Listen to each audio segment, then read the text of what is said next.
सद्गुरुनाथ महाराज की जय। महायोगी स्वामी उमानंद सरस्वती की जय।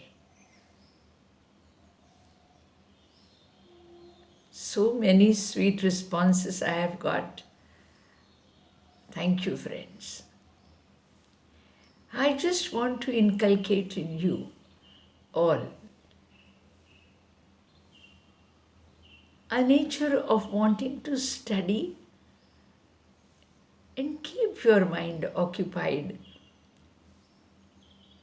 to discover the spiritual world. It's a long journey. It cannot be accomplished by a couple of programs. So you've got to build up your nature. You have to, what was Brahmanand for Rishi Munis? Brahmanand for Rishi Munis was acquisition of knowledge and passing it on. It's a very beautiful feeling. Therefore, relationship between a guru and the shishya used to be adorable because they exchanged the highest values of human life. That was knowledge. That exchange was knowledge. Therefore, there is a sweet bonding between a guru and shishya. Anyway,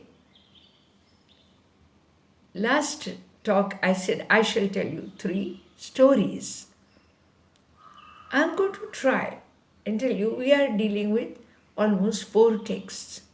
One is Towards Divinity, one is Guru Gita, the meanings of Guru Gita Swadhyay, the role of Guru in life. Third is Guru Charitra stories. I may be adding a few from other texts too, but that is going to be a prime text.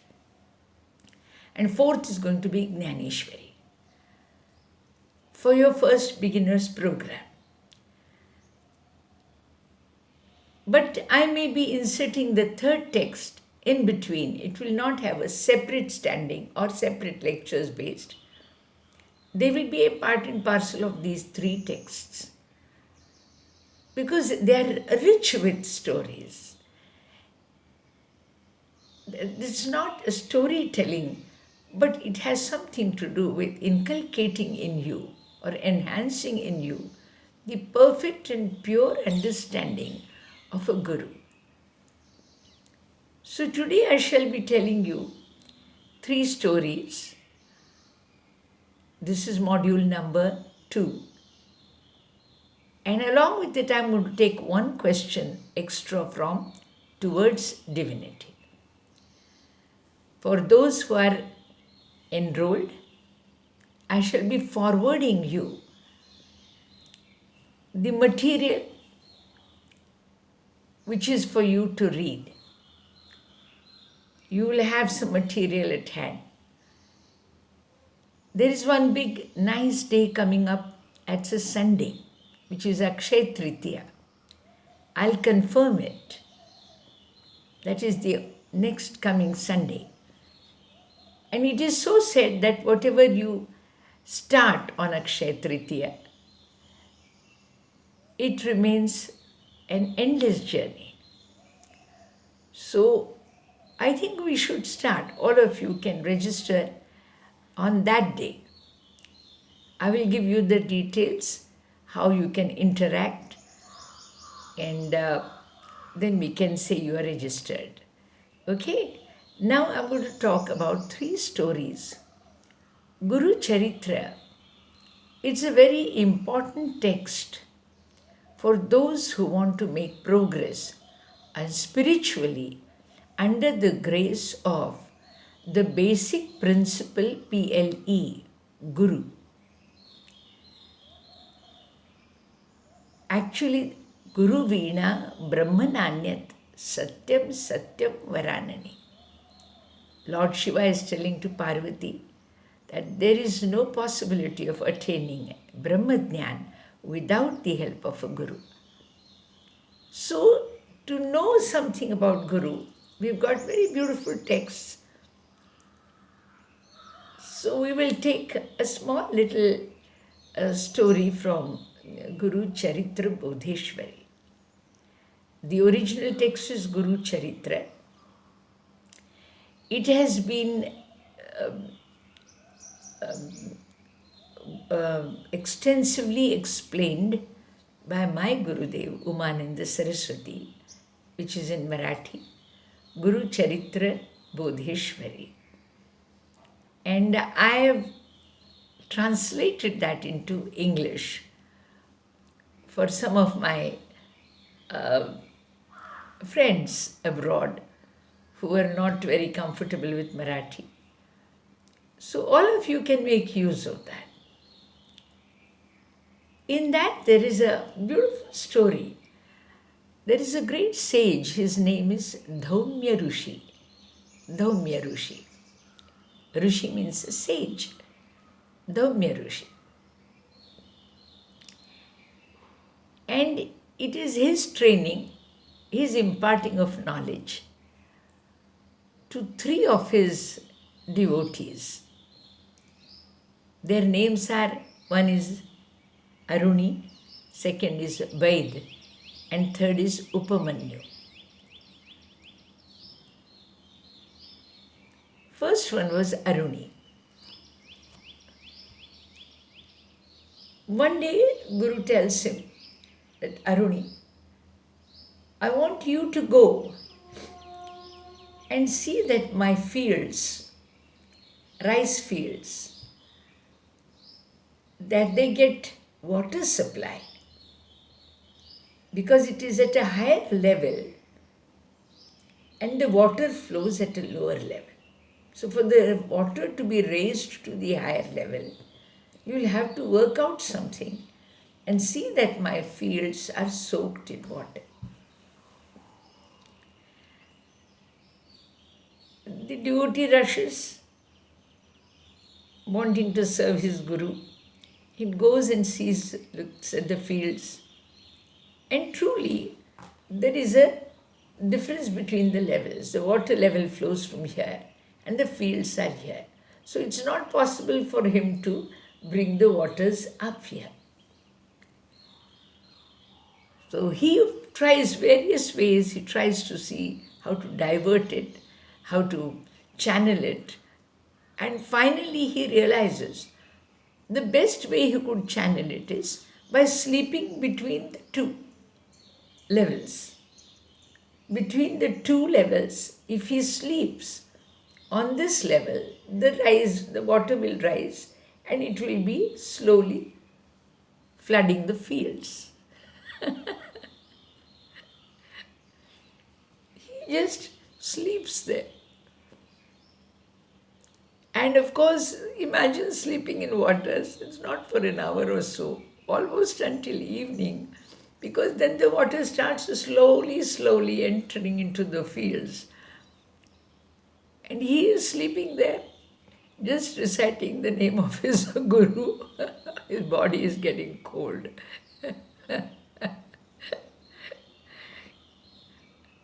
Some of these stories make you cry. If you feel like crying, feel free, because we call it Ashta Satvik Bhav. All your emotions flood you.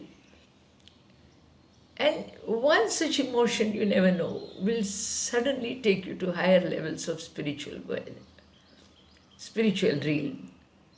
So it's important. You need to be on your own when you are studying. It's very important. So you can laugh, you can cry, you can remember your Guru, you can whatever. You can sing his glory, or you can start jumping. It's up to you. You be on your own and you do it. By the time it is evening, Aruni is not coming back. So Guru gets worried. They're all human emotions. There's nothing supernatural in normal gurus. They are just sensitive. They are very personally available to you. They may be having some beautiful ways of imparting knowledge, but they are normal people. And then suddenly he realizes that the Aruni has not come back. So Dhaumya Rishi rushes to the fields. And what does he see? He sees that the lad is sleeping in waters so that the level of the waters rises and it starts flooding the fields. He rushes to the boy and picks him up. He says, Aruni, you're cold. This way you would have fainted. It's getting night. The waters are cold. You are lying in it and you are completely cold. This was not required. So he says, Guruji, that's the best way I can flood your fields. See, but look at the fields now. They have got water. And the boy was shaking with cold. Guru hugs him. And at that moment, Guru says, today I shall make you enlightened.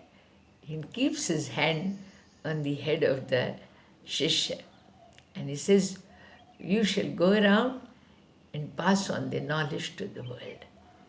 Later, Aruni becomes a very great saint and does what his master predicts for him. This is one way. There's a beautiful another story, goes with the same Rishi, Dhaumya Rishi. There are many. There is Gondolikar Maharaj is there. If you hear his stories, you will fall in love with these saints.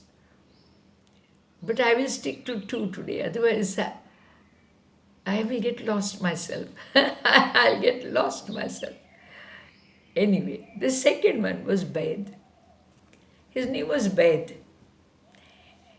One day he was asked to fill up all the crop, the rice crop, and bring it to the ashram. Baid goes to the fields and he loads and he takes all the rice, paddy, whatever field, and he puts them in the bags and all and loads them on a cart. And there is just one bullock there to draw the cart. And he realizes that the cart is heavy and it cannot be driven by one. So to bring about the balance, because bringing the cart out of the fields and all, you need more strength sometimes. So he doesn't realize the grievance of the situation. He puts the second side of the rope in his neck as if he is the second bull. And then he tries to pull the cart. And of course, at the speed of that bull, he starts running. This fellow, he cannot catch up. After all, an animal is a stronger version of it. And he cannot catch up. So slowly, that noose starts tightening around him. Then he keeps on saying, Gurudev, Gurudev, Gurudev, Gurudev. Of course, as should be the reality, Guru realizes it and comes to his rescue. He comes to the fields, Dhaumya Rishi, and he stops the cart and he tells, this was risky. He said, I didn't know what else to do. Again, Dhaumya Rishi says, here is another of my disciples who is going to go around the world and pass on Brahmajnana to the world. This blessing, which comes out very easily from Guru's heart, that is confirmed, it is sealed by the Lord. It gets sealed by the Lord. Okay? It is a command given by the Guru. It is the desire of the Guru. If it is a desire of the Guru, the God has no objection to fulfill it. The God has no objection to fulfill it. So he just seals it. You call it the word Tathastu. As if God says, all right, if that's what you want, Dhaumya Rishi, that's what will happen. It's a very beautiful way of passing on knowledge. My Gurudev used to very sweetly say, "You're not going to see me or seek my darshan because you're meditating. You shall see it when I would like you to see me." And I used to say, "It's not fair. Why should I meditate?" And she used to just say, "Okay, so you have got to." So, whatever that thing is, the moment, remember, your heart is a simultaneous messenger for you. The moment your deeds are beautiful and your heart gives you a small supporting smile, let's say smile, or it gets you get the feeling a little choked out of affection or goodness, at that time the Guru manifests or the gods manifest. So it's something, it's a signal. It is a signal given to you. All right, I'm there. When your heart chokes with love. Yes, yes, that is what it is. The third is Upamanyu. About the choking of the heart, I will tell you a very beautiful story here. It's not today's program, but I'll tell. Swamy Vivekananda goes to Ramakrishna, his guru, and he says, "I've heard you can show gods and you have seen gods." So Ramakrishna says, "Yes, I've seen gods." He says, "Can I see him?" He says, "Yes, why not?" And he takes him and puts his head down in the waters. And after 2 minutes, Vivekananda desperately comes out of the water. He says, Are you mad? You will choke me to death." So Ramakrishna says, "Yes, just as you desperately wanted to breathe, you should be desperate to see gods and you'll see him." This is just you don't try that nonsense. I'm just telling you. The third one was Upamanyu, the third devotee of sage Dhaumya Rishi was Upamanyu. He was a boy who used to love eating and kept eating. He would love to eat. So every time the Rishi would send him out, he would get a lot of bhiksha. There was a fate. Sometimes God gives you what you what you love or what you desire. So he used to go, and people just looking at his beautiful obese plumpness was to give him more and more food, and he used to enjoy eating it. So Guru used to keep on wondering, every time this boy goes out, it's supposed to be a training so that he becomes slim and gets little to eat. But here his boy is putting on weight again and again. So he doesn't know how to handle it. Then he says, "What do you eat outside?" So he says, "Whatever the people give me." He says, "You should not eat it all by yourself. You should give it to your Guru first." He wanted to train the boy. He didn't want the food. He wanted to train the boy. So Upamanyu starts coming back with the food offered and give to. So Guru used to keep the whole thing in the ashram and used to say, "Now you go." So the boy used to go out. All those who gave him, he said, "Did you eat?" He said, "No, I had to give it to my Guru." "All right, don't worry, we'll give you more." He used to get another plate of it and he used to keep on getting. Again, the boy continues to be fat. So the Guru says, "Now what do you eat?" So he says, "They give it to me again. They will give me a second plate of food." So he says, "You are taking more from me, from everybody. You give that also to me." Poor fellow, Upamanyu goes and gives that also to the Guru. But one day then he is obviously very hungry. So when on his way he sees a tree. And in the tree there is a dripping of little milky fluid which starts coming out of the leaves and it starts trailing down the tree. So this boy, because he's hungry, he puts his mouth to it and starts sipping it. But it's a little poisonous. Unfortunately, it goes in his eyes and the vision gets lost. So because of the vision gets lost, a couple of feet away and he falls in a ditch. He doesn't know where he is. It's a little deep like a well. It's not a well, it's a dry well, a dry ditch. He falls in it and he's unable to see now and he doesn't know how to come out of it. And he doesn't know what to do, so he keeps sitting there. But he's worried about he has taken the cattle to the field of the Guru. So he's now worried that they will be dispersed here and there and they will be lost. So he is praying to Guru and he says, your cows, take care of them and I am here, I don't know what to do. So Guru, after all, again by evening he says, no, the boy hasn't come back. So Guru goes. Guru is like a mother. Uneasy when the devotees are not very comfortable. And he goes and he says, Upamanyu, where are you? Upamanyu, where are you?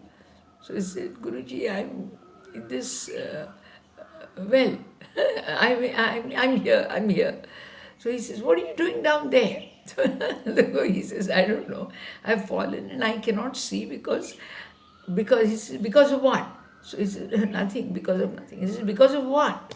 So he says, there was milk on the tree, I wanted to sip it. He says, see, I told you you should be eating. But then, of course, he pulls him out, brings him, and he says, okay, you have done what I have told you, so you will go into the world and pass on Brahmajnana to the world. Now, again, God says, Tathastu. So these are three beautiful stories. There are hundreds of stories. I would love to tell them because this is what, it has made me what I am. It has taken me closer to Guru. It has given me my ease with the world. Well, let's go to one question from Towards Divinity. And what is the question? Why do we need a Guru? Why do we need a Guru? Yes, this is again a question from Towards Divinity, a text on Siddha Yoga. Why do we need a Guru? Now there are 4 steps which are needed. Basically, a common man must understand that he is rich with spiritual knowledge within himself. It is much more beyond what he sees in this world around him. The wealth within is much more than the wealth outside. That is the first thing a common man should be aware of, which normally they are not. Most of them think that we have nothing to offer. We have gained nothing. So basically you need to know that no, you are rich from within. As an individual entity, you are complete by yourself. And there is a vast treasure hidden within you. It is more larger than the world you see outside. Now this awareness has to be there. Then the second step is you should have desire to achieve it. We are so busy wanting to achieve the wealth of the outside world that we don't have time, we don't have intentions, inclination, a bent towards the inner wealth. We don't realize, we don't aspire for it. We feel reading or heavy books outside might give you, no, the books are born from within. They get manifested from within. The outside world is giving you information. The true knowledge has to be born from within. So second is, first you should know that you are rich with spiritual wealth. Second, you should want to desire, you should have a wish or want to desire to attain it. Third, to attain it, you obviously need to do some penances and you need to have patience. Some austerities are needed. For any act, some efforts are needed. For a medical college, you need 5 years of input. For all the other colleges, 6 years, 4 years, 8 years, whatever. Similarly, you have to have some time specially designed for this. That's why I've given you 1 year. Let's just be into that atmosphere mentally for some time. Because it's not something to be just studied over one text and learn it and then just follow your breath and things like that. They are small parts of the whole entire truth. Let us just immerse in it. Let us just immerse in that thought. The pickle and all, when it is made, it doesn't need to be cooked. It just needs to be immersed in a bottle with all the spices and kept over nights and nights. The longer the period, the richer the pickle tastes. Something like that the spiritual wealth is. The more you linger in it, the more you're going to be enriched by it. So, first is you've got to know that you have a spiritual wealth within you. Second, you must aspire for it. Third, you must be willing to give it little penances, practices, and a little patience. And fourth, when you do it, even after penances and practices, out of thousands of such austerity practitioners, one gets enlightened. One can get enlightened. So the proportion, like you apply for engineering college, out of 2 lakhs and 3 lakhs of the applications, 200 are selected. Out of 5,000 people who would apply for pilots' jobs, 5 would be selected for MIG, MIG, MIG 21. So the selection is very steep. There's no question of 99%. There's no record here. You don't have to be perfect. But I think there is, of course, a little maneuvering, personal maneuvering, which is probably required. I don't know. For me, I was, without knowing the beauty of the saints and all, I was from childhood very fond of this path, whatever the reason was. And without wanting to discover any truth, I was on this practicing path also. And without going in search of gurus, I found gurus. Maybe I was destined for it. And I thank all my gurus. I had 3 of them in my life. And all 3 have, and along with that, the unseen powers, the many other gurus about whom I have read, in their own beautiful ways, they have kept me on this path. I'm not so perfect, but definitely I want to be. So, here is a guru who is not only aware of the spiritual wealth within everyone, he knows that everyone should want it. He also wants everyone to want it. He knows the ways of getting it. And finally, he has succeeded himself in attaining it. So that is why we need a guru. It is easier to work with a guru and attain spiritual wealth. Well, friends, this is module 2, and I hope you have all enjoyed it. I will be attaching some of the stories of various texts along with it. And I do want to tell you, I almost have about more than 200 videos on my YouTube channel, Swamy Radhikananda.